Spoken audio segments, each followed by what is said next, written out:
Welcome, Tartarian Hunters. I'm here with Autodidactic, the Australian legend who basically started on this consciousness 6-7 years ago, like way before the rest of us.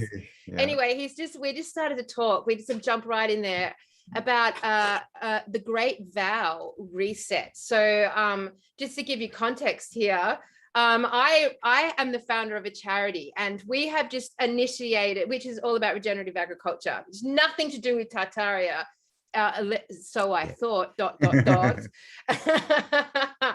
And within that, I have launched the What If department, which is bringing together creators, artists and writers who, based on the idea that I want to start telling a new story.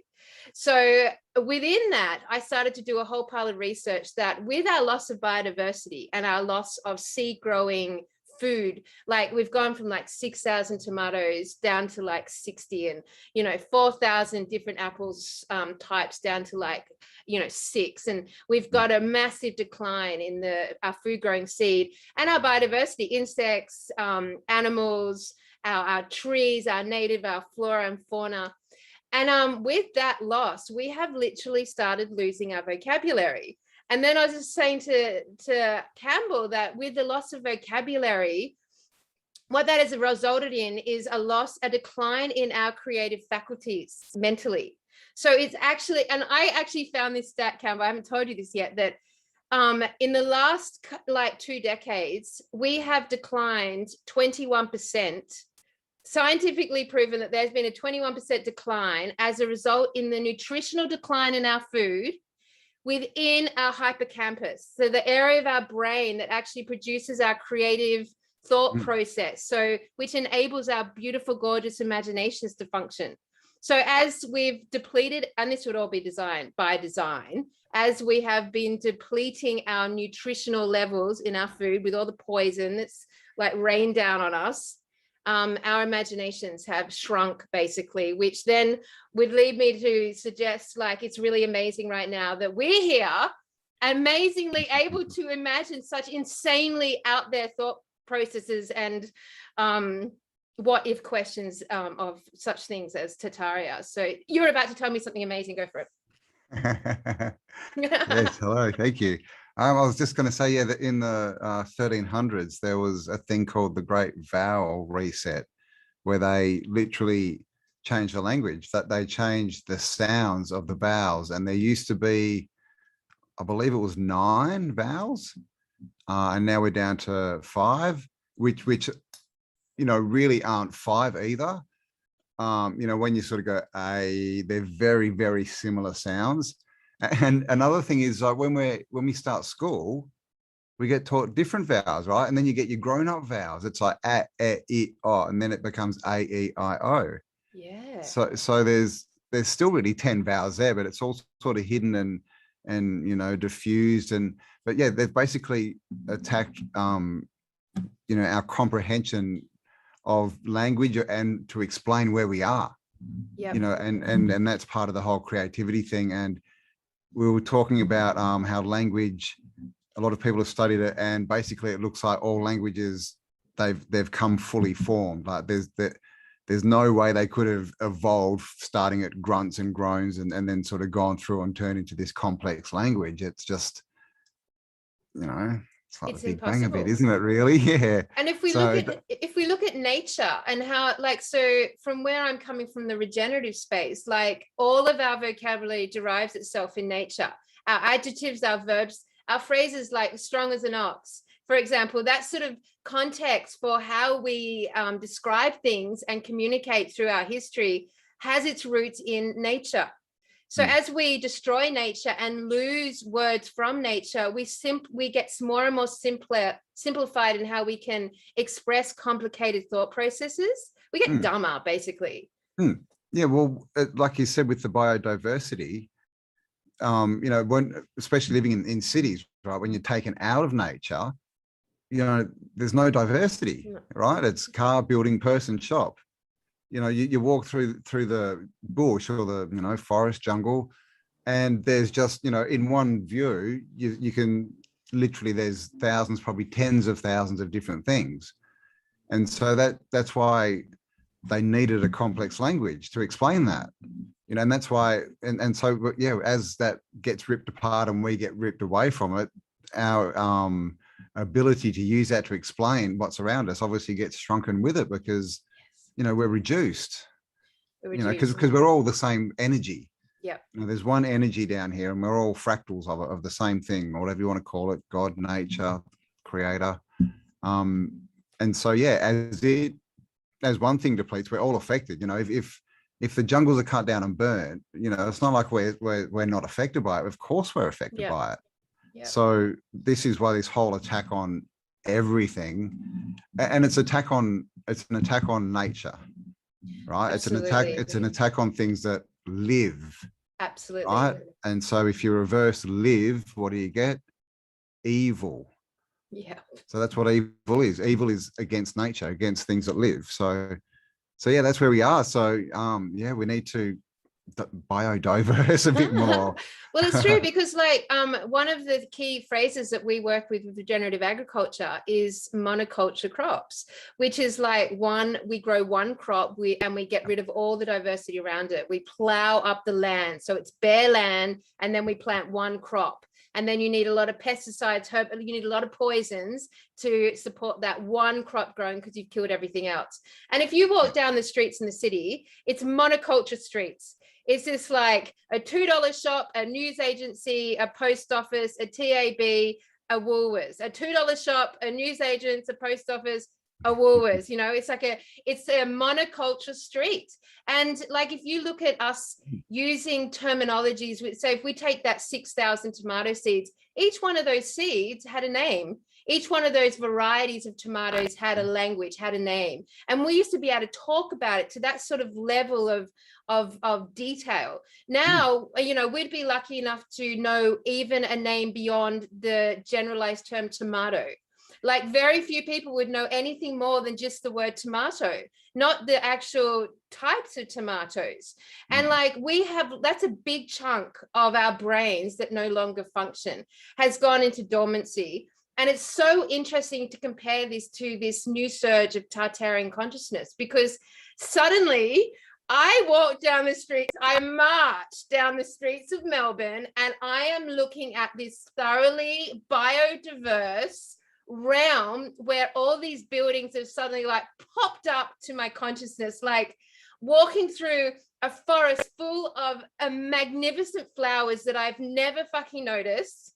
And each one of these buildings have offshoots of towers and spikes and balconies and gargoyles and all these amazing details that I've never noticed. And suddenly my marching through Melbourne City is the most beautiful, complex, amazing experience for me now to walk through these streets. Like, I feel like I'm walking, it's like the difference between an industrial farmer who has got corn growing, and then right beside it, a beautiful, like, regenerative permaculture farmer that's got multi-species seeds and butterflies and birds and sunflowers and legumes and all sorts of things entwining in this beautiful landscape.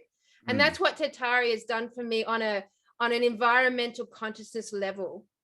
Yeah, and it's a good point you make, that you can walk down the street in Melbourne, Australia, everyone, by the way, and, you know, be in Wonderland, and that someone else could be walking by and they're in hell. And it just shows that, you know, we really are the creators of our reality and where we want to be. But yeah, everything was more complex in the past. The buildings, look what we get now. We get squares. Yeah. You know, you look at the old ones, and, you know, in every building, there's probably, you know, 3 or 4 what we would call, you know, building designs, you know, that's so they're complex. And with the foods, like you said, tomatoes, like, you know, we go tomato. Yeah. You know, if you said that to like a native person, they'd be like, what are you talking about? Yeah. That's a blah, blah, because, you know, they could sit down and have, you know, like if they all ate, you know, 5 people ate a different tomato, they could then have a discussion about the different flavors of those tomatoes. You know, we can't do that. Yeah. And apart from that, they're getting, you know, every tomato would have slightly different things in it. Yep. You know, different levels and different, you know, pectins and all this kind of stuff, which is, you know, information to your body, because you know, the whole food thing is, you know, we're taught that food is this energy, you know, how do I, like a chemical reaction, right? So we're taught, you know, you put something in and it's, you know, got to mass so much energy, it gets broken down, we take that energy.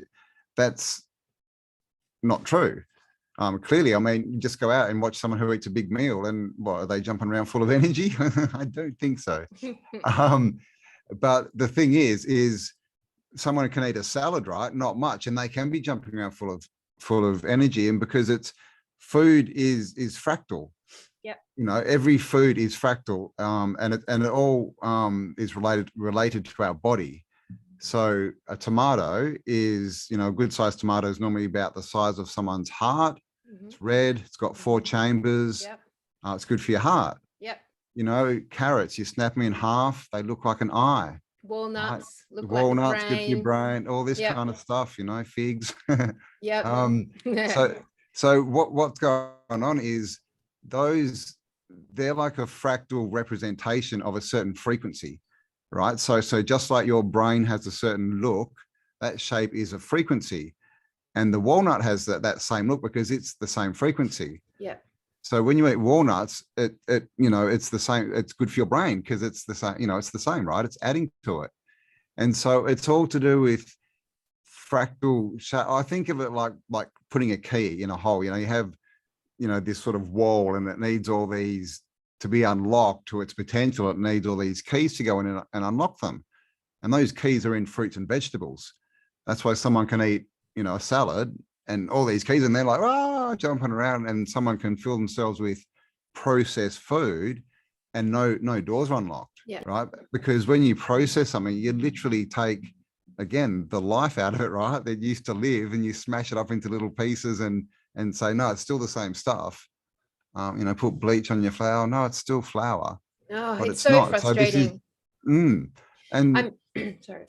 So I was just going to say, even if people, you know, these all this dietary kind of stuff, you know, bars and stuff that's still processed. Yeah. You know, all these people are really doing is kind of starving themselves. Yeah. That's what's going on. It's not, they're not getting healthier. They're not giving their body what it needs. I'm not talking to the nature with, you know, it's supposed to be a conversation, right? And I suppose a good, you know, part of that is, you know, what's coming out the other end. You know, if it's Isn't a that bit ironic? offensive, then, you know, what's going in is probably a bit offensive, you know. Isn't it ironic that you say it needs to be a conversation, and yet that all the words we need to have a conversation with nature have literally been systematically knocked over and removed? Like, you know, the word feetlings, it used like what that word means was describing the animal footprints in the snow. Feetlings. Oh, really? And That's Dumbledore, yeah, and Dumbledore is an actual real word for an English bumblebee. And like, I can tell you, one of the things I've charged my What If department with, which is my creative team now, my writers and my artists, is to go after the lost words. We are bringing back the lost words, and we are going to illustrate them. And every article that we put out under the What If department is going to include lost words. And I really have a feeling, I love words. Yeah, I have a feeling that they would trigger in people's DNA consciousness, like a dormant chain of events. So, you know, we've started to throw away words like old realm and Tartaria, and starting to look at all this new vocabulary and narrative that comes out here. And that is triggering so much in our own personal development and ascension process, or whatever you want to call it. But it is a trigger at every single point. So I feel the same about lost words of nature. Yeah, definitely. One person who's good with that is What the Flock TV, Paul. If you haven't come across him, he's got a video on the Great Vowel Reset and all this kind of stuff. Actually, I did one with him about vowels and lost words. We'll put a link under this video. We'll put links below, yeah. And there's another guy who Michelle Gibson interviewed. I can't remember his name. Sorry if you're watching. Really, really intelligent guy. And he's same kind of thing. He's trying to invent, he's kind of trying to invent a new language, but it's based on trying to find and reveal the old language, because he's the same thing. he's like, there's, you know, we've lost our expression, and that's part of the problem. Yeah. So I'll give you the link to that. Yeah. Watched that a few weeks ago. I need to watch it again, so I won't say anymore. But what was I going to say? Well, can I ask you a question? You go. Yeah, you go. Yeah. I've recently read some information, and I've been pondering about this, which is that the original language, Tartarian language, and just footnote everyone, we only use the word Tartarian as a collective noun to explain this whole explosion of consciousness. It's like using the word tomato when there's 6,000 varieties of tomatoes to describe 6,000. So just mental note, Tartaria is that generic noun. Generic tomato noun. So, but like I read this article, and it was talking about their original language was runes, the rune. And then when this sort of whatever came and sort of like started either living beside and then eventually taking over from or destroying, whatever that opposing force was, they were using hieroglyphics. So that was the conversation that I was like tuning into, the runes being the original language, and then we've got the hieroglyphics coming in afterwards. So, and then I was thinking, okay, I'd like to talk to you about that now. But from that, I was wondering, okay, I'm looking at all these Tartarian buildings here in Melbourne, but I have not seen any connection to runes or hieroglyphs here in Melbourne at all. They would have all been destroyed and covered up, because they're symbols, they're signs, they're, you know, magic, if you want to call it that. You know, they're energy. They represent things, and they, you know, create energy fields and all this kind of stuff. Like sigils. They're sigil. That's a good word. Yeah, exactly. So there's a book called it's actually pronounced Linda book, O-E-R-A, Linda book. And it's from, well, they found it, it was written in the 1300s, and they found it in the 1800s. And it's the history of basically the Nordic people back to Atlantis. It actually gives a date that Atlantis sank. And it says that they're the people. It was about 4,123 years ago, I believe. Could be wrong, but around there somewhere. So not the 8,000 that we're told from Plato, about half that time. But there's a big story, 6-spoke wheel, and it's called a Yule. And from that 6-spoke, you can get, you know, letters like C's and all these different letters when you break it up. And in that book, it talks about, they've written it that way, and so that it can't be changed, basically, so that generations down can still read the same that was written, you know, generations before us. And of course, we have the story of the Tower of Babel, right? They confounded our language. And then, you know, you talk about, you know, hieroglyphs and these different systems that come in, you know, that are much, much more complex. And it was only certain people that could really read them. Okay, so it wasn't information for everyone, like the Yule language was. So that was the first part of hiding language and bringing these complex symbols where they could basically give you the meaning. And another big thing that went along with that was like the deification and statues and all this kind of stuff, and worshiping dead dudes, really.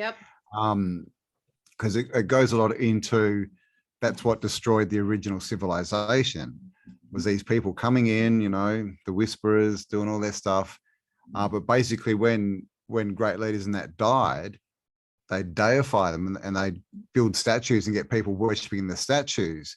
And then, of course, they're worshiping things that are outside of them. And, you know, you extrapolate that, and you get people who think, you know, that God's outside them instead of inside them, and that you should, go to churches, and that somehow makes a difference because you're in a certain building, and that, you know, if you pray to this, you know, edifice, statue, and not this one, then you're good. You know, I mean, it's all, when you really think about it, it's just all mind control. You know, that's just all leading us away from from who we are. Absolutely. And at the same time, we're going around in circles, so we can't look.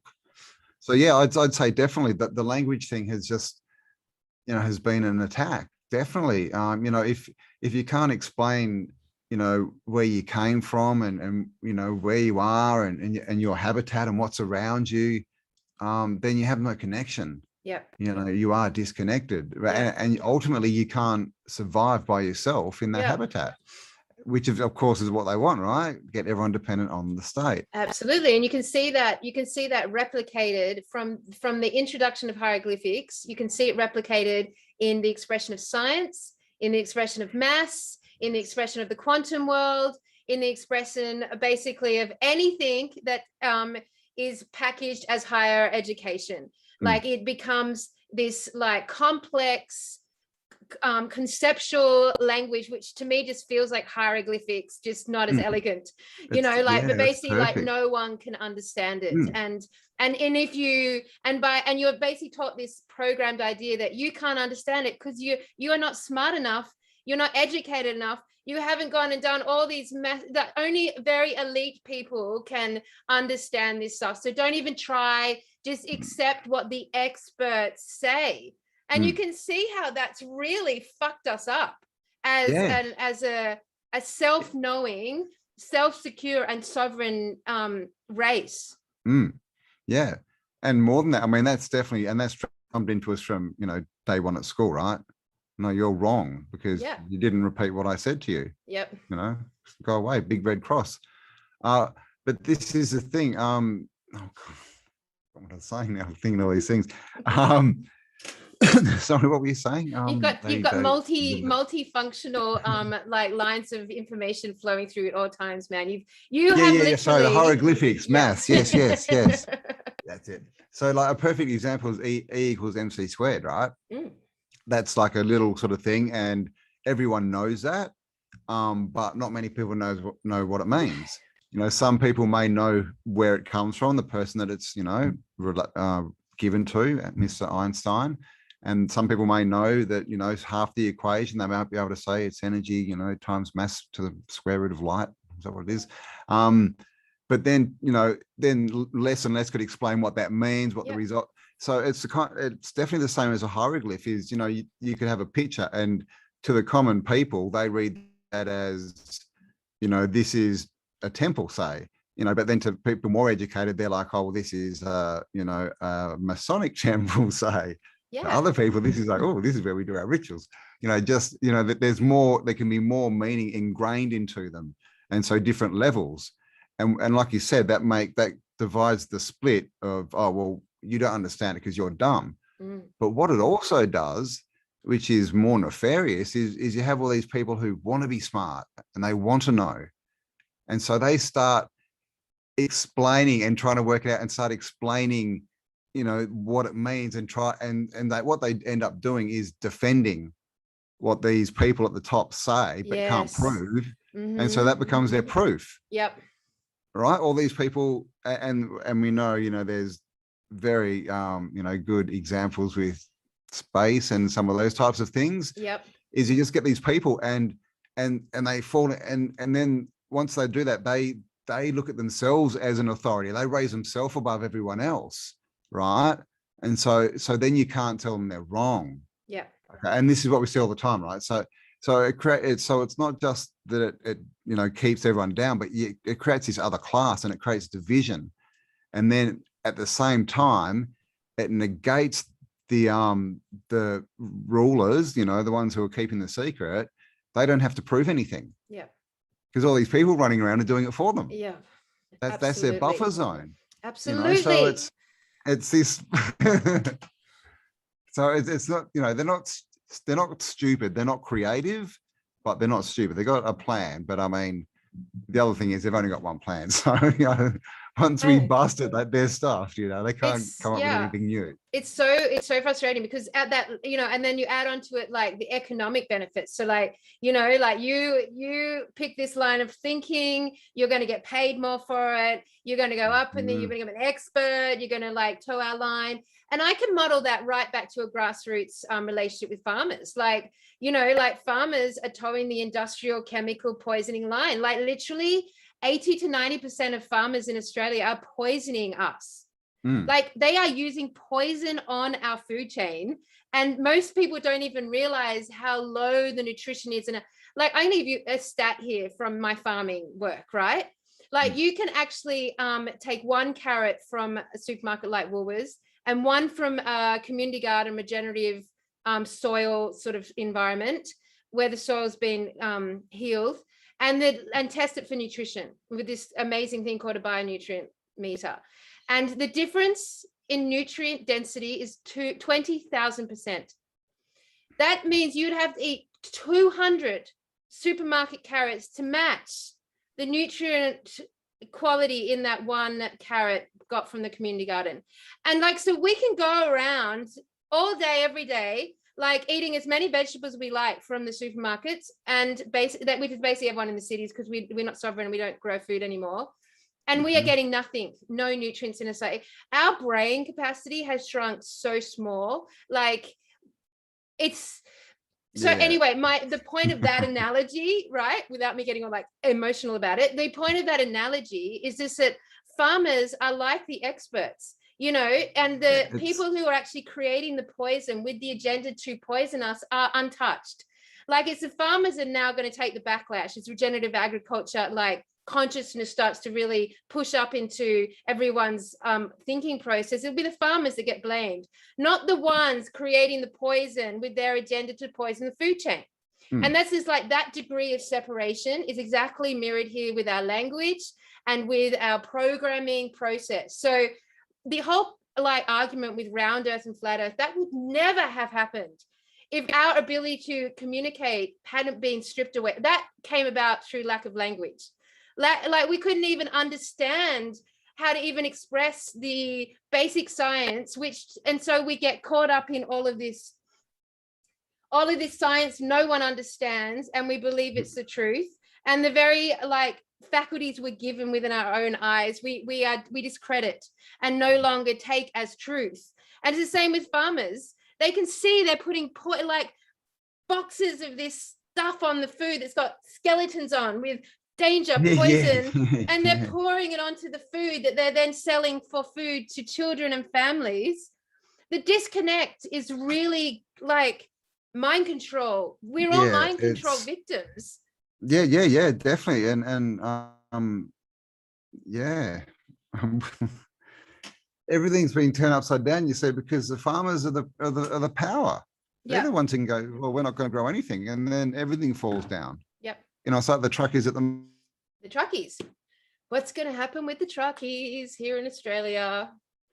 Oh, Campbell's frozen. Just update on the truckies, everyone. So we have got these rumors flying around that the truck drivers here in Australia are going to go on strike at the end of the month to basically protest against the mandatory vaccinations, the mandatory testing, the closing down of their truck stops and their access to showers and food along the journey. And if they did that, of course, that would bring the whole of Australia to a halt, and our food chain and distribution chain would be completely destroyed and everything would stop. The power of the truckies to bring the nation to its knees is so insanely amazing. Hi, I've just introduced Cambell again. Hello. I'm just talking about the truckies and how powerful it is for those truck drivers to make a move. If they step out of the program realm that they are not important and that they can't do anything, and they all sat together and stopped, like Australia would be completely at their mercy. And that is the power of an unprogramming process, isn't it? Like that is us being unprogrammed, the power of us. Scary for the government, man. You're on mute, by the way. And may I just say, while you unmute yourself, that all the truckies, if they do this, they're going to get all the girls. They're going to get all the girls. There you go, boys. Go buy a truck. But yeah, perfect analogy. You know, for all of us, you know, if we're not valuing ourselves and seeing ourselves as the value we are and the power we are, then we just get trodden over. But when you look around and see that you are powerful, I mean, like, you know, the truckies can shut down the whole country. Just like that. And, you know, the farmers, if they wanted to, they could stop growing. You know, they could say, you know, we're not supplying you anymore. We're supplying the market down the road. But of course, you know, because the thing is, this is why it's such a parasitic system, is because all you need is the farmers, Yes. right? And they can drive to the market, or they can pay someone to drive to the market and sell their stuff twice a week. Everything on top of them is all BS. And that sucks 99% of the money out of the system, funnels it away. And in the end, the farmers end up with a bad deal and we end up with a worse deal. But because, you know, they do it so nefariously, they get in there slowly and they, you know, this is good for you. Oh, this will bring you more. Oh, this will bring you more of this. And then they get them into a place where, you know, the farmer realizes, yeah, exactly, they're stuck. They got all this debt. They can't stop. If they and they're into contracts now. Oh, well, and then while this has been going on, all the small, you know, distributors have been drying up or bought up and, you know, bought into the multinationals.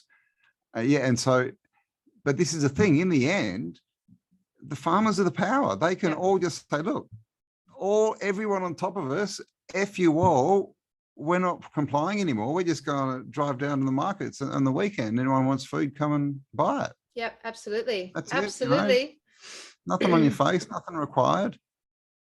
I mean, this is it. So we've got to stop, you know, thinking that we're not the power. This is everything they do is to depower us. It's like with the, you know, astrology. No, well, that's why there's so many lights everywhere. No one knows what the stars are because you can't see them. You know, it's like everyone says, oh, you go out to the country, oh, you should have seen the stars.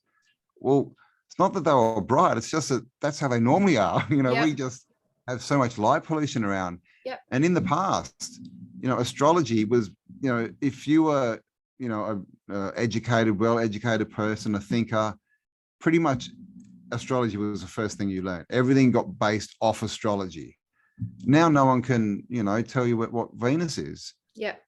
You know, because in the past they said this is, you know, you can read everything off this and it's all energy. It's all moving like a certain way. And, you know, now we get what, you know, these stupid little bloody star sign readings in the paper or something with these silly people, you know, dressed up like bloody, you know, fortune tellers and stuff.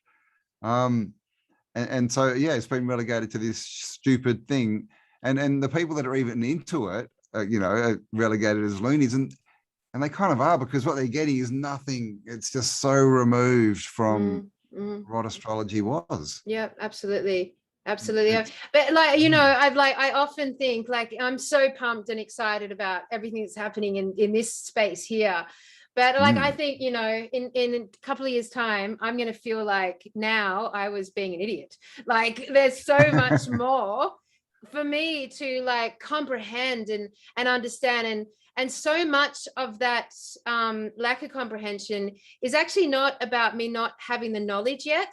I truly think it's actually about me not having expanded my imagination yet. Like, and that intuitive language that comes with my intuition, which is my imagination. And I really love Martin's channel, Flat Earth British, because he is so fucking good at like asking those what if questions. Like I haven't seen someone do it so beautifully. I mean, he's like, the last one I watched of his, and like, I'd love to talk to you about it, was, he was discussing the ships. The ships that all these star forts and all these citadels are basically marooned beach ships. And, you know, of course, I loved Monty Python growing up, and Time Bandits burnt into my brain because that one image, funnily enough, of the ship with the city on, I never forgot.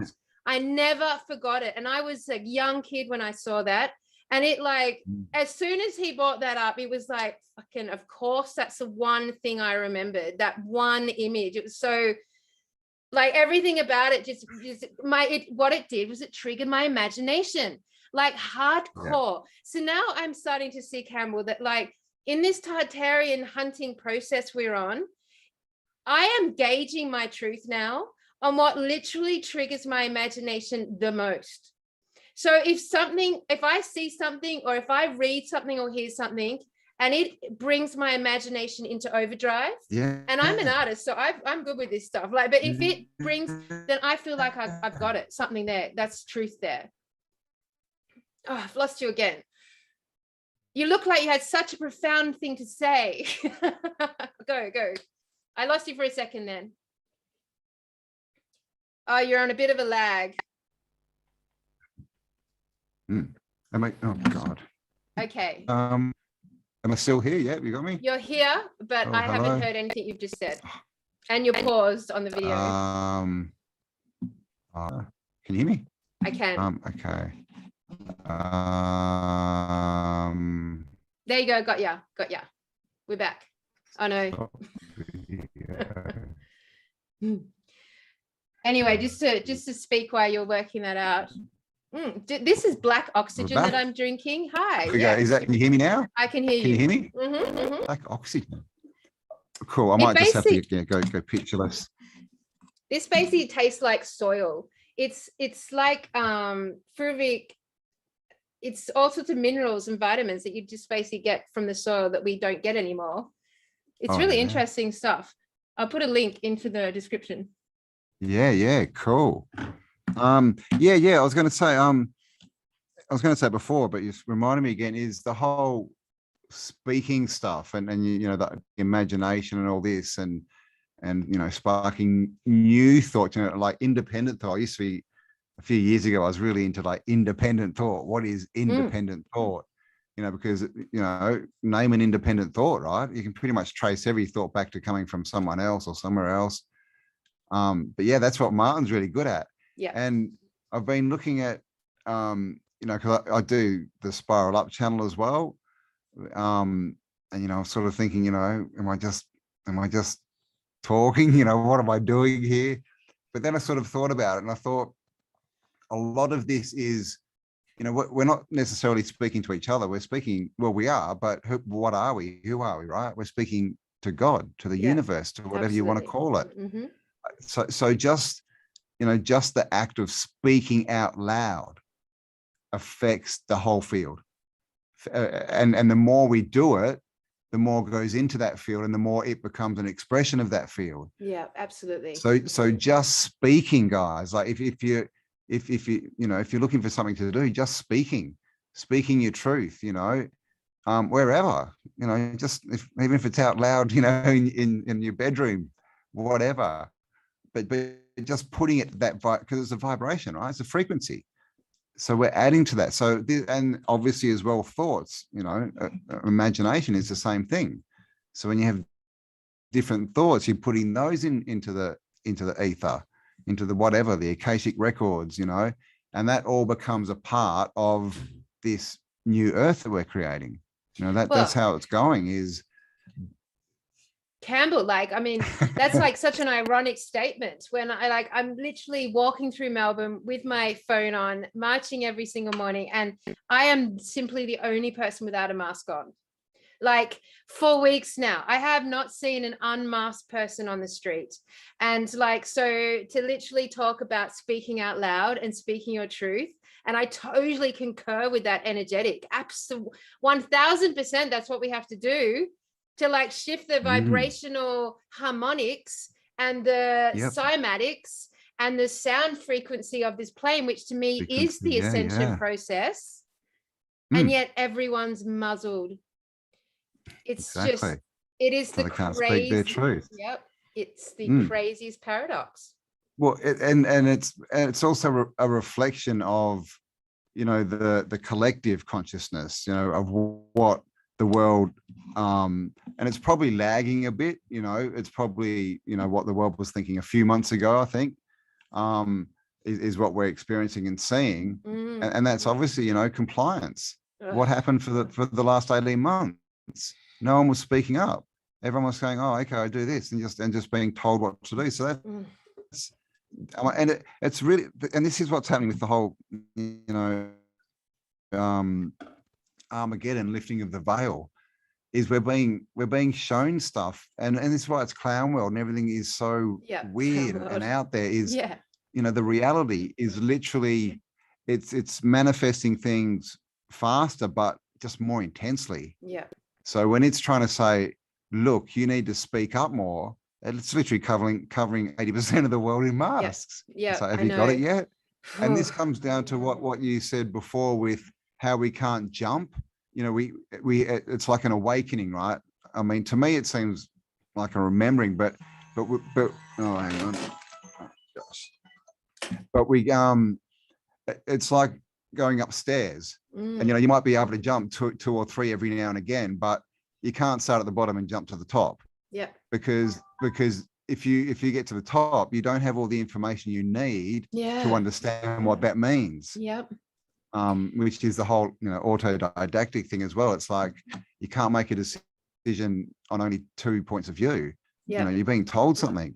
You need at least 3, but of course, at least as many as you can, because what that does is that gives you more reference points, right? And the more reference points you have, then the better conclusions and the more independent, individual conclusions you can come to. They're yours, right? And so that way, biodiversity, as that grows, exactly, and as you get more, you can see further, and then blah blah blah blah. Because diversity supports itself.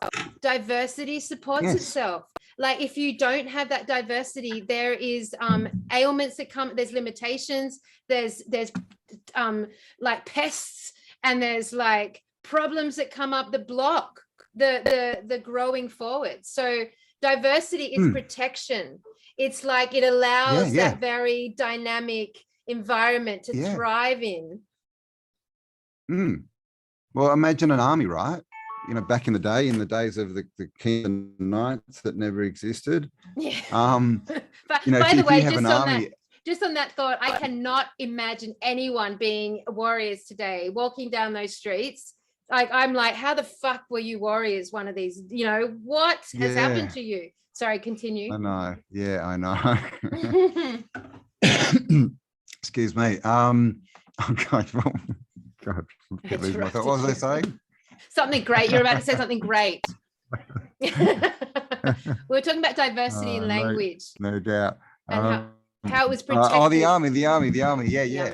So you're on the battlefield, right? And if you've got no diversity, right, all you've got is 100 men with spears, right? How good can you defend yourself against the oncoming army? You can't, right? Because you've only got one choice, or maybe 2. It's run, stab, run. But then if you get diversity, if you've got archers and you've got swordsmen and you've got cavalry and you've got the spearmen, then when the enemy does something, you've got more options. Yes. And that's really what it comes down to, right? You can then dodge and weave. If they do this, you can do that, right? And of course, the more and more and more and more and more different ones you have, then the basically you get to a point where you're invincible, because you've always got 100 options there, right? Whatever they do, it doesn't matter, because you've got 100 options. Yes, exactly. And so this is what non-diversity is your options are taken away. And in nature as well, like, they're so genetically stripped of who the plants, of what they were, that when they get it, this is why we get diseases and whole crops go down. Absolutely. Because they can't defend themselves, because they haven't got any options left in their genetic code. Absolutely. And that's one thing when language and life and nature and we get genetically modified, basically that means we're being stripped down to a monocultural experience. Like, all genetic modification is monoculture. Like, it's not about diversity, and it strips back all of that diverse protection and that diverse expansion and that diverse community. And like, we can see that in our politics, in our economic models, in our social models, in our education models. All of those models are stripped of all diversity. And like, with the Tartarian communication that's coming back up, it's so rich in a new language and so rich in new diversity for us, that I am certain that the people that are a part of this conscious shift of thought process, this narrative, are the new, like, super new smart people on this plane. They are the new storytellers, the new professors, the new experts, the new, literally, I feel like this community is gearing itself up with its diversity and its narrative and its new connection to language and sound frequencies and the expression of that to become leaders of the new earth. That's how I feel like it is taking place. It feels like, this is not random, right? Yeah. I mean, No. if you look at the last, definitely, post 2012, all the information that's come out, with the shape of the earth and history and all these different things. But Tartaria seems to be a topic that can tie pretty much everything together. Yeah, definitely. And kind of give it a basis and a platform, because Yes. we've been taught, oh, this is this amazing information, and it came from this tiny little place, over there on the earth. And this amazing information came from this little monastery up on a mountain over there. And this, but really everywhere, the information was everywhere. Yeah. Like the bits, the little monks up on the mountain, that's just that information that survived. Yeah. That's where it survived, where it didn't get wiped. That's the difference. And this is why they give us the narrative of, evolution. Oh no, that they just got smart at that and they just never shared it and all this. But in reality, it's the complete reverse. Yeah. Information was free. Information was taught. It was, to be wise and intelligent was, a good trait. Like I remember back in the 80s and even the 90s, kids, when I was a kid, they used to walk around and it was almost like being smart was uncool. I even remember seeing it on shows and stuff like sitcoms and that. They'd sort of promote the stupid kids as cool. Absolutely. And the smart kids as dumb. Yeah, absolutely. So, yep. I used to hang out, my last 2 years of school was hang out in the library with all the nerds. Like we were all social outcasts, really. Like that's where I started reading Nostradamus, because I wasn't interested in shopping or bikinis or boys at that point. I was just interested in like, who are we? Why are we here? What the fuck's going on? What's going on? And who's this man who can see the future? How can you even see the future? How does that even make sense? Like, how does that work? So that was my last 2 years of school. That's how I survived, basically. Yeah. I guess we have to consider ourselves all as nerds, really. Hey, at the end of the day. Well, I don't know. I was pretty rebellious, as well in my late sort of teens, I'm sure, as we all were. But yeah, it was weird. I always sort of gravitated more towards the nerds because they spoke about stuff and they were interesting. And, absolutely. And you could have good conversations, but for some reason, all the, cool kids and that always wanted me to talk to them. And I was pretty much the kid who was friends with everyone. Yeah. I could go and talk and hang out with the cool kids and then get bored and then go and talk to the nerds and that. And Cambell. That's what we do. We just integrate into whatever's required or asked of us. That's what we do as starseeds. We're just like multi-functioning. I think so. Like cannabinoids. It's something, because it's not definitely nothing. I never knew what it was because I went to 7 schools. Yeah. So I was the new kid 7 times, but never ever had a problem ever with friends or I was always popular almost straight away, and I just never knew why. And I was always the guy standing up to the bullies and pushing them around when they were picking on the nerds, and even doing that, then they all wanted to be my friend. Yeah. And I was like, what the hell's going on here? Because you've always had the thing with starseeds is no matter what we've gone through in our life, there is always an element of sovereignty within us. There's this element, and I don't even know if starseed's the right word anymore. I'm just using that again as a tomato term, like there is an element of sovereignty. And I know when I walk down those streets outside, and like I've had so much fun during lockdown. Like the whole city is my playground right now. Like no one's in it, no one's going out. I've been having the best fun having dates on Friday nights in the city where we can do anything we want because there's no one there. And it's just like, it's so much fun. And I'm having so much fun, but that's because inside of my core being, there is a sovereign entity who knows who they are and knows where I stand on all of these things. Like, and I don't attract the attention of bullying cops. I don't attract the attention of, I have no fear as I walk down these streets. Fear does not live in me. So I don't attract anything that would relate to that fear in me. So, and I think most starseeds are born that way. We've got it's an energy thing, I think. That's all I can work out. Because I mean, that's, thing. People do, that's so when I like sort of try and work it out, people always say, oh, you've got nice energy. And I think it's something that everyone feels. We recognize others like us, but also everyone else recognizes. Yep. It was, when I was growing up, it was always this thing of, I was always, saying the wrong thing and like, what about asking the wrong questions? Same. But at the same time, and so I was, a bit crazy, but at the same time, when people had problems or something, they all came to me. Yep. Same. So there's this thing that they know, or they feel that we know something, or I don't know what it is, but yep. But with true. The whole, no one, harassing you, this is the thing is we don't have an aggressive energy. So people looking for a fight or someone to bite, they can feel that and they're like, oh, well, they're not going to bite.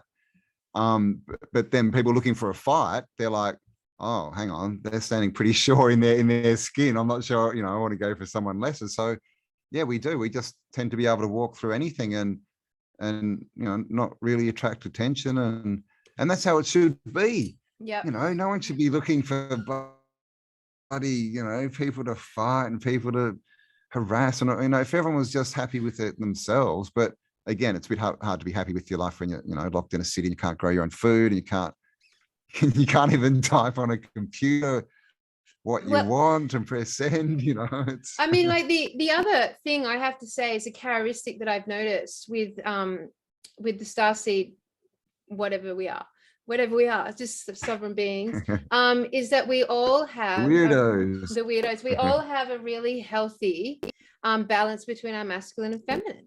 Like, I know the men that I relate to on this level, they have a very healthy balance for their feminine intuitive natures, and I know the females like myself have a very healthy balance with my masculine creator energy. So that those two coming together in harmonized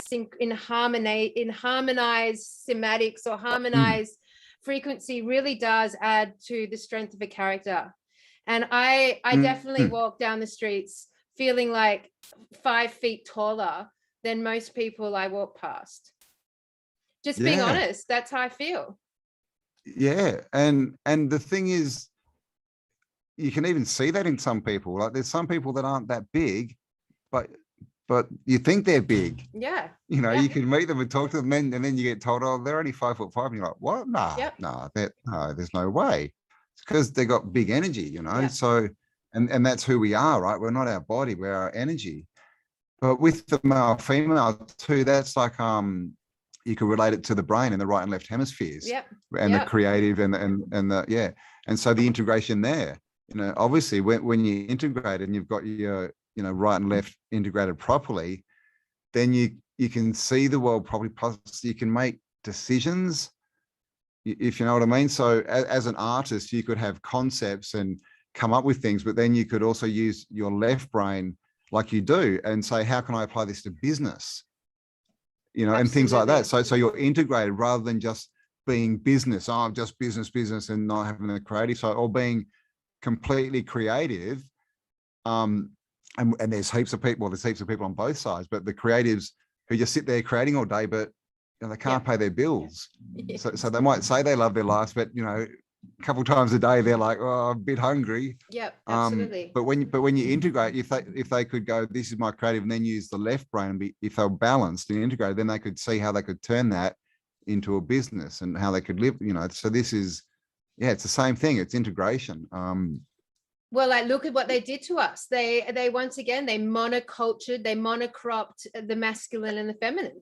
They said, here is what it is to be masculine. Here it is what it is to be feminine. I mean, I eke out when I see those images from the 40s and 50s of how women were meant to be and represented, and how men were, and that's still to this day that the case. I mean, it's so far removed from me now in my reality that I barely see representations of this anymore, but I know that is the vast majority still represented the same way. Monoculture genders, monoculture notions of masculine, feminine. That's just, once again, another programming tool that we have been born into. So Cambell, like, I have for the last 4 nights, just randomly on that intuitive topic, I have had dreams that there is an event coming. I've had these dreams Yeah. that I've woken up thinking I got this energetic that I feel like I need to do some prepping. Like, and I've carried that my whole life, but like, it's just suddenly over the last 4 nights, it's just come back to my mind and thought processing. Like, can you, anything to add to that? What are your thoughts? Yeah, definitely. I've definitely felt an urge to suddenly get my bus ready. Yeah. You know, so it's like a house on wheels, so that, you know, we can take off. Yeah. And the energy is just everywhere at the moment. It's up, it's down, it's sideways. I'm having really strange dreams. Yep. Yeah, I'm definitely I actually said it, and I never say dates ever. Ever. Yeah. But I said a couple of months ago, I said there's something in September coming. Yeah. Yeah. I sort of said, I actually did say, I said the 17th. So, and every time I think about, why did I say that? And I think about it, it's still making sense to, well, it's feeling, yeah, you know, that will happen to me. So, but I'm not feeling, I'm really not, you know, I'm not feeling, you know, the fear. I'm not feeling that it's going to be a tidal wave that's going to kill half the people. I'm not feeling that, you know, it's going to be the scary apocalypse, you know, with the volcanoes and all this kind of stuff. And I think, you know, I think especially the stuff falling from the sky, I think a lot of that's just fairy tales, you know. Yeah. I mean, you know, so it's just fear porn. I think what's coming is, you know, I think what we're seeing with all this screaming and ringing everywhere, that's the parasite. It knows what's coming, and it's basically a cleansing. Yeah. I mean, just you know, just recently in the last probably 3 days, I've just noticed everyone is suddenly starting to say nah, and, you know, including the truckies and that, like, to say nah, this is enough, here's the line. Yeah. And it's not just the Australian truckies. It's, I've seen, you know, police in, well, there's police in Australia, or ex-police, there's police in Canada, America, and just recently. And they're all standing up with guns and stuff and going, yeah, no further. So something's coming, and it's, we're riding a wave, you know, like we are the wave. Literally, yep. If you know what I mean. Like this is happening in by energies, but the result of it is actual people are standing up and doing stuff. Like we're literally the wave. And so whatever's coming can't, you know, we know it can't be stopped. But I've never ever had a bad feeling, ever. Never had an ominous, the only time that I've had any kind of, you know, bad kind of fiery kind of feeling is when I start, you know, if I watch a few videos of people, you know, talking, oh, it's all going to be doom and gloom. If I start thinking about it a bit, and I can see that's where fear comes from. But as soon as I hit there, I've trained myself to go, oh, hang on. And I just stop and go somewhere else because that's it. You know, that's the only time it happens is when you pay attention to the story. And, you know, everyone thinks, you know, everyone goes, yeah, of course the media's fake. Of course it's fake. Yeah. No, I'm just listening to what they're saying though. What? If it's fake, and it's like it's like they think, oh, bits of it are fake. They think that fake media means, oh, some bits are fake, or it's completely fake. Like the Kabul airport. Have you seen that video? Yes. With all the people, the Afghanis running through the airport, and it actually comes from a baseball game in the US 5 years ago or something. It's so fake. So it's completely fake, guys. Yeah, completely. You know, when we say fake, we don't mean, you know, oh, they're changing. It's a movie, guys. It's the same as a movie you go. It's the same as a sitcom you see. There's no difference. But the only difference is your perception of what it is, that there's some, and it's still this perception of, oh, they're smarter than us. They know more than us. No, they don't. Watch the news, flick through every channel. They will all say the same thing. Absolutely. All the same stories. It's true. And I can say I literally had that experience. Yeah. They're not reporters. You're lagging. They're repeaters. What? They just get a letter in the just get an email and they read it. That's it. Yep. Absolutely. Yeah, yeah, this is the problem. It's giving away our power to these, talking heads. Yeah. Well, I can literally say, like, I went to the protests on Saturday here in Melbourne, which were amazing. We had about 15,000 people there. And obviously I got to shoot it all through the Tartarian lens, which I loved. Like, it was like Bastille, French Revolution days, like real reset, like excellent. But on the news that night, it was the same footage on every news station, including Sky News. And it was just at the tail end of the protest. So they basically were repeating the phrase, a couple of thousand people turned up. They showed the same footage of a few hundred people and just all this police violence. And all their footage was of like, the poor policeman got punched, or there's been 3 police casualties, and it just repeating. And like literally 15,000 people there, women, families, children, elderly, like music, like it was such a massive, amazing day. And the only violence happened at the front line, where the police actually shot all the protesters with rubber bullets and pepper spray. And now there's this huge civil law case going on here in Melbourne against the police, who actually like engage violence against the civilian population. And so the news just echoed this like story that a few hundred people turned up and they're all violent, and as a result the police had to take action to protect our health. And meanwhile there's these images of police with guns aimed at people with the headline "Protecting Your Health." Like, it's just so ludicrous.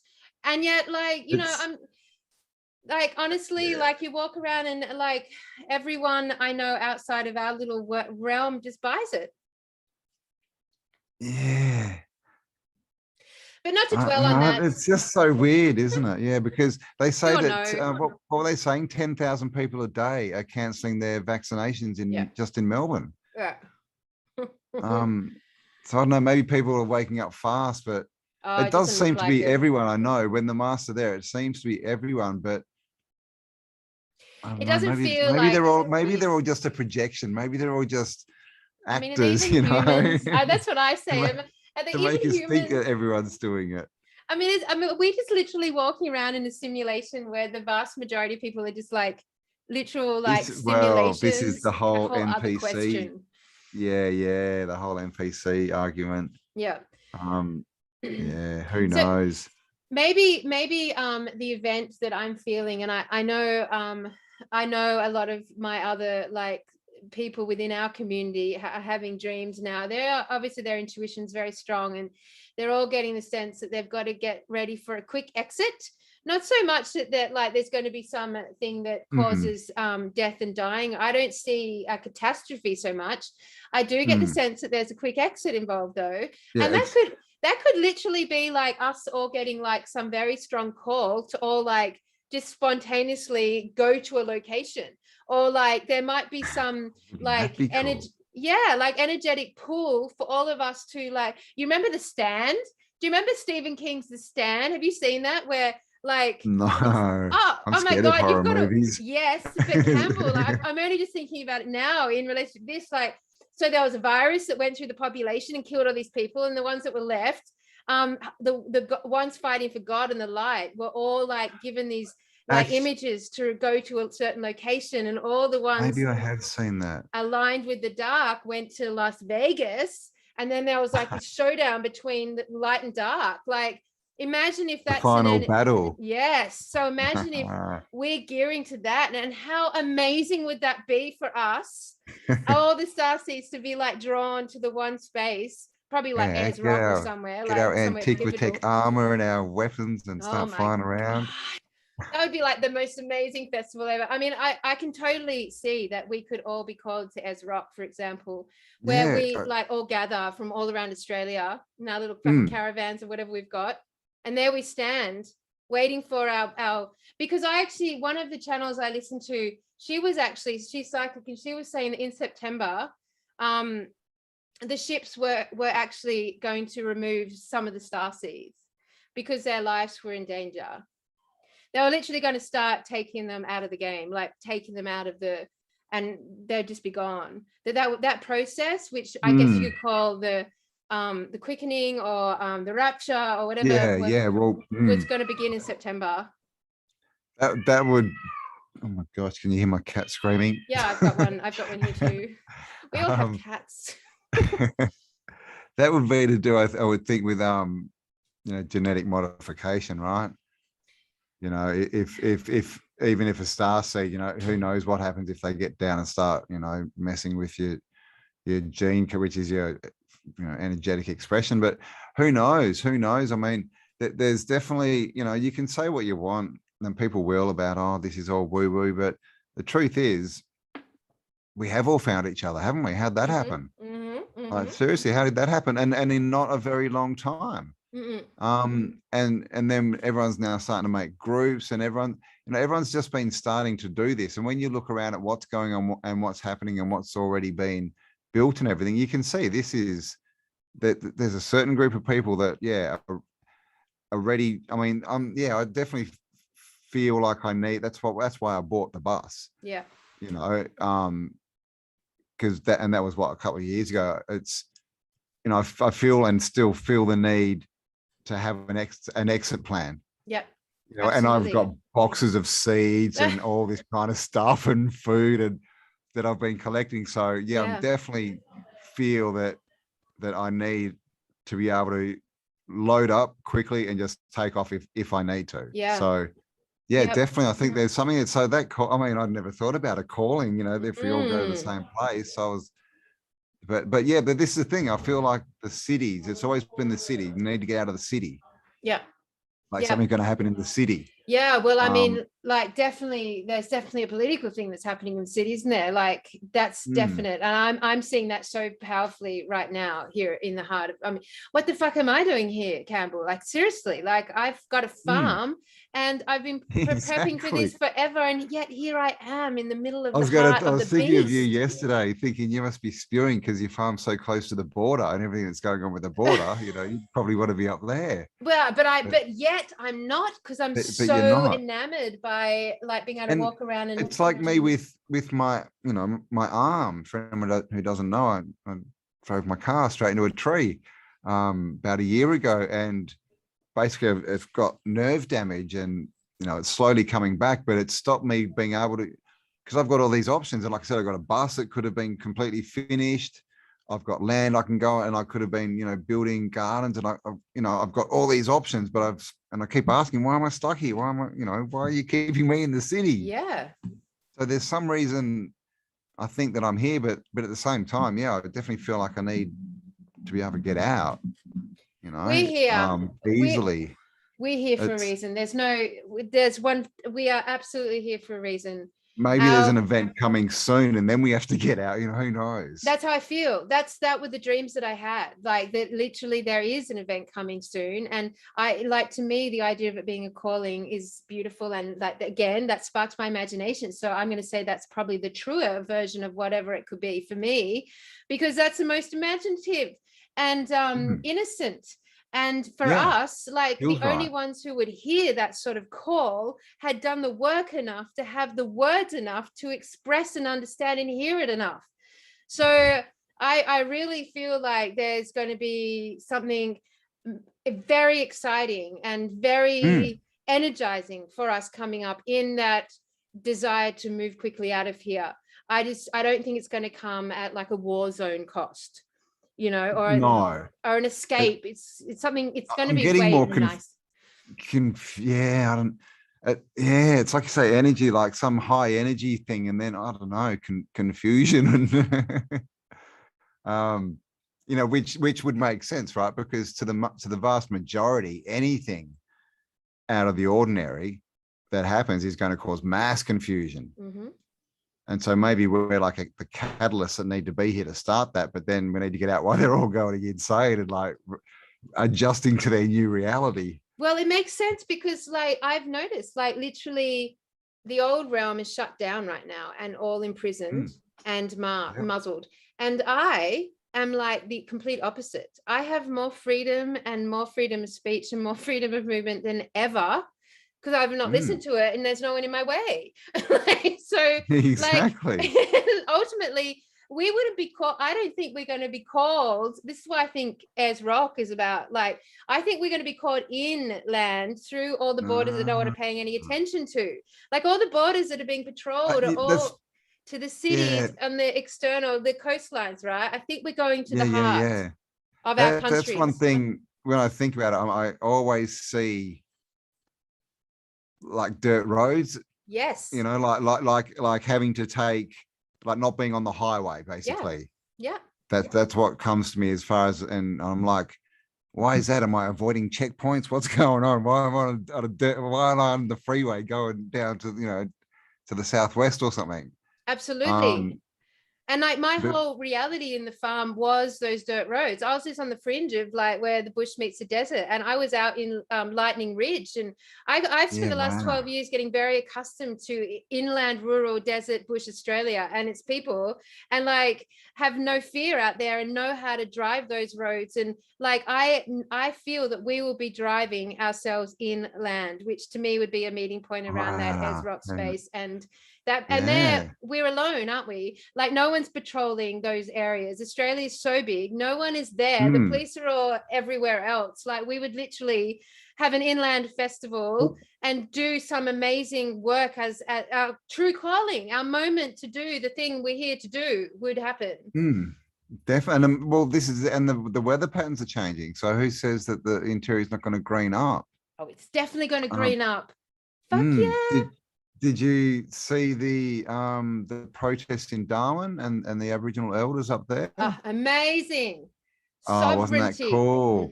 And that's another thing about the interior, is there's a lot more of that rule, and a lot more people will stand up and live by that than in the cities on the fringes. Yep. So yeah, and that's my whole work is around greening the desert. Oh God, this like is my whole understanding is how to green the desert, and all it takes is to hold water, and all you have to do is heal the soil, and all you have to do is bring back diversity. Like yeah. I mean, I was when I was like 20 or so, I was working out how to green the, trying to work out how to do it, and my plan was just pump all the sewage in there. Yeah, absolutely. That would totally work. Well, why is it going into the ocean? Just turn all the pipes and around, face them into the middle, and you know, Bob's your auntie. Like it's ridiculous. So that would totally work. And put swales everywhere, so that it's moving with swales, and then your trees are planted in that space. Like and you can just do like sort of filtered dump beds, like full of shells and stuff. Yep, absolutely. And then you plant them out, and it goes through, and you have your reed beds, and you can get that stuff so you can drink it if you want to. Yep, absolutely. That's what I had at the farm. Yeah, right. How bizarre, because Callum, my friend Callum's out there, and I haven't seen the pictures, but he's built a trailer full of hydroponic plants. Like it's basically like a garden for his food in this trailer. Yep, it's brilliant. Oh God, see, that could be something. Because this is the thing, I don't know. There's just been, I haven't been able to. Like I said, I've got all these opportunities, but for some reason, they're not, you know, gelling properly in my head. There's something missing. Yep. You know, there's something.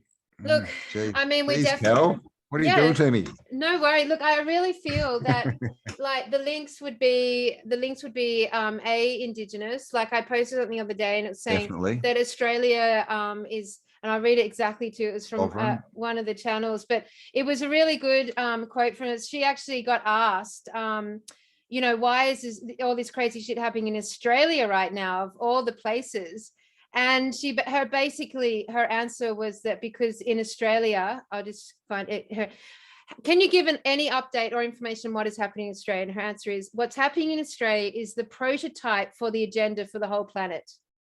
Yeah. They chose Australia because so many 12-strand individuals reincarnated there from the native Indigenous peoples who were directly descendants from Lemuria. So, okay, nice. So, and like everyone I know who's working within my realm and is connected to this information have a real heart connection to the Indigenous, and the Indigenous working in this realm have a real heart connection to us. And there is a massive push on the heart of Uluru being the center for the whole like explosion of heart energy on the earth. That all happened in 21st of the 12th, 2020. There was this huge ceremonies around Uluru. And of course, it's the most, and apparently Trump shut down Pine Gap. So that all got cleaned out, and then no one's there anymore. So like, it's just like, and it's the most so we've got an underground space, city ready for us too. Basically, that really needs healing. And we've got a beautiful, like the desert's beautiful. Like the way it's been I pitched. agree. Yeah. As long as you can, sort out your water for your food and drink. Yeah, I mean, there's plenty of water there. But, you just this is the thing. It is actually everywhere. You've just got to, like the old world, right? You just got to use it properly. You just got to funnel it in the right directions. Chuck it around a few interesting geometric shapes, and it's true. Put some the right somatics on. Which could come down not to instruments anymore, but to words, to voice, to speech. But also, like, this is the thing. All the star forts had the canals going around them. Yeah. Was that to because now people buy fractal water machines. Was that doing the same thing? And after that, it went out and watered the crops. Because if you water crops with fractal water, they grow like twice as fast. Absolutely, I totally believe that. And and also if you look at the whole system, and let's look at what really Ayers Rock is. If we're now looking at melted down, melted cities and melted things, and what are rocks? What was Pine Gap? What was Ayers Rock? What was Uluru? What was the Olgas? I had a bit of a look. The Olgas, yep, definitely.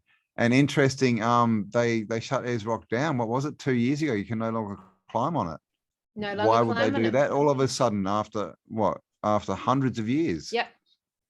No, you can't climb on it. Yep, can't climb on it. They wore. You're wearing the rock down, guys. Look, it's only half the size. What are you doing? You can't climb on it anymore.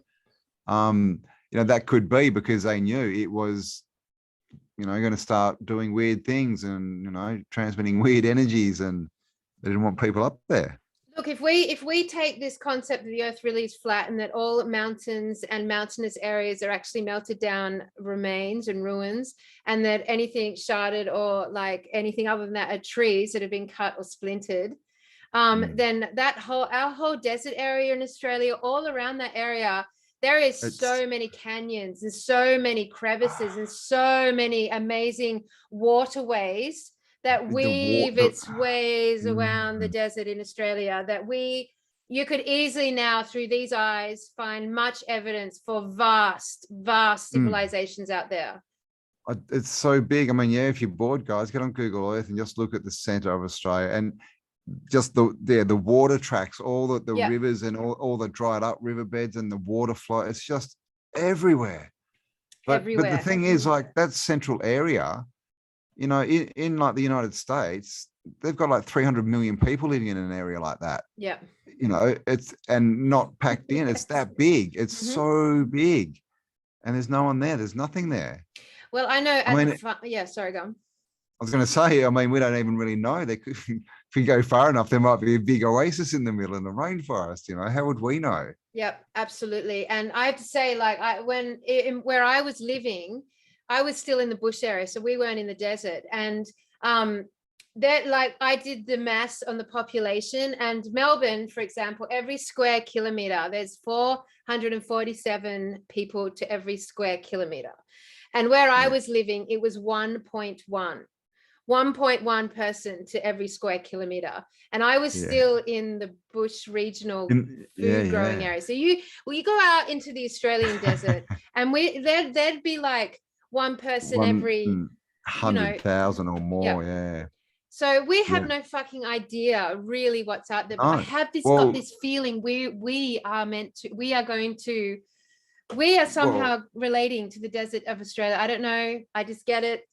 We are going there. I'm getting it. I'm getting it, Cambell. I think we're going there. The red heart. Mm-hmm. Yeah, right.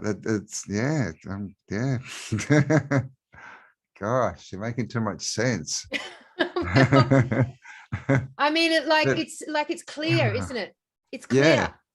It is. It's just, and And, you know, apart from the lie, like it may not even be like it is, but even if it is, it's just, you know, we're told, oh, it's too harsh, but Yeah. you know, we have permaculture, we have all this tech to, you know, if it's harsh, we can change it. You know, you start growing trees and they attract rain. Absolutely. You know, they're what bring the clouds in, you know. Yeah, hello. And with And not, size, someone didn't they say that you could get every single person in the world, put them in Australia, and they'd all have an acre of land each. yeah, absolutely. Yeah. Absolutely. We could declare our own nation in the middle of Australia. Yeah. And like actually like greening it up and making it like a beautiful oasis. Like that's what my whole charity is about. Like we have got the skills to do all of this so simply, and it's not complicated. It is not complicated. And even if you had to pay to start with for the land, I mean, you must be able to buy it for what, a couple of shells and a rock. Yes, it can't be worth much. 100 acres where my farm was is about 100 acres you get for 40 grand. Wow, that's like bloody rural good, inland Australia is so cheap. Wow, yeah, but imagine the desert. Even cheaper. Right. 100 Even acres cheaper. for, you know, $20. Yeah, basically. Like, Not that cheap, but cheap enough. You definitely get 100 like acres. Literally a couple of thousand, because people, what are they going to do with it? It just sits there. If you're offering a couple of grand, they're like, oh yeah, didn't have it before, didn't really know the land was there, so whatever. Yep, absolutely. And the techniques available to us to make. Now I'm going to be looking at land all day. Oh, well, I would happily join you, Cambell, because like to me, it's not just everything about it's clear, as in not clear as in now we know what to do, but as in the frequency is clear. The atmospheric interference is clear. There's no people out there. There's no technology out there. Well, not apparently. There's still a massively strong connection to our origins out there, and to like you can't be out there without having your eyes connected to the micro and macro world. Like you become one with nature. You can't survive otherwise. Like it's a very good point that, you know, when you think about it, Australia really, I guess, as a landmass is the most unaffected, or has the most unaffected land out of all the continents and countries.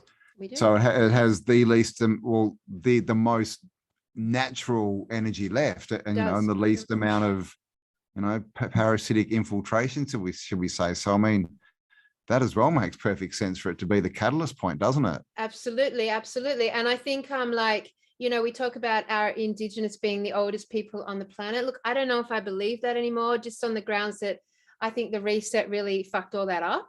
And like they potentially might be, but they might also not be. They could be as old as we are.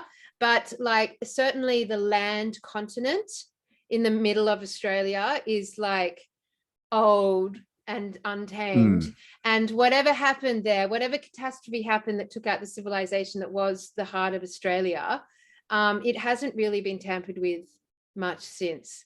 You know, like there really hasn't been I think a lot of the relevant information has survived. I mean, there's hieroglyphics they out still there. Have a connection.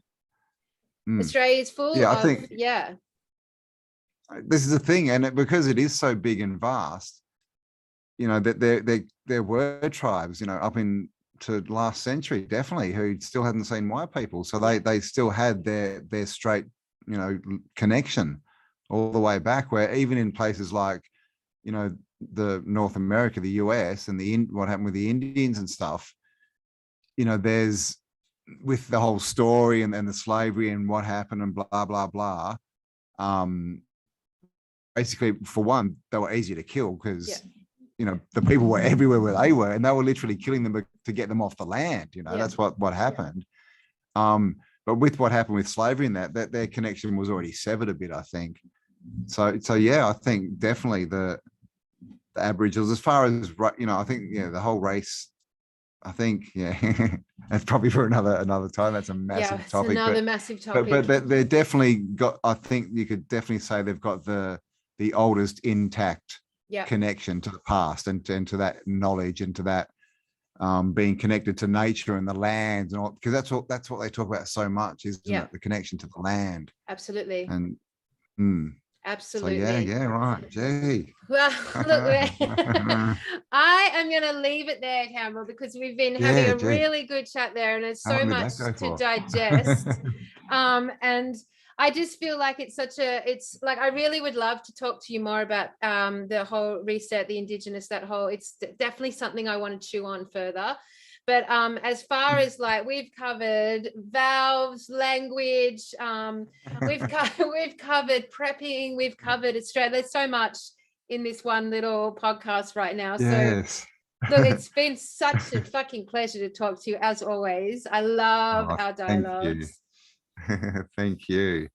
Yes, and thanks everyone who's listening. And yes, yeah, I'll be back. We had a bit of a chat before this, and you might know I've actually got an autodidactic Facebook page, but I just don't have any time. So yeah, it looks like we're going to be doing a bit of a collaboration, and because Kel does have the time to be on Facebook, and so yeah, you'll probably be seeing a little bit more of me around. So excellent. We gotta keep all the Aussies together on this one. We actually are on a soul journey together. I feel every nation has its consciousness moving and going through this Tartarian evolution, and I think we as a community are just going to get stronger and stronger. But I do feel like there is going to be a time we are called together as a whole to do something, and it will be my honor and pleasure, Campbell, to join our two worlds together, and just to make an even more amazing, bright group to play with. Definitely. So wonderful. Definitely. Thank you. Yeah. So guys, anyone that you know that sort of might be a bit lost, looking for some answers or looking for some, cool people on their level, invite them over. Yeah. Especially Australians, let's get everyone together and chat and work out where we're going to live in the dead heart.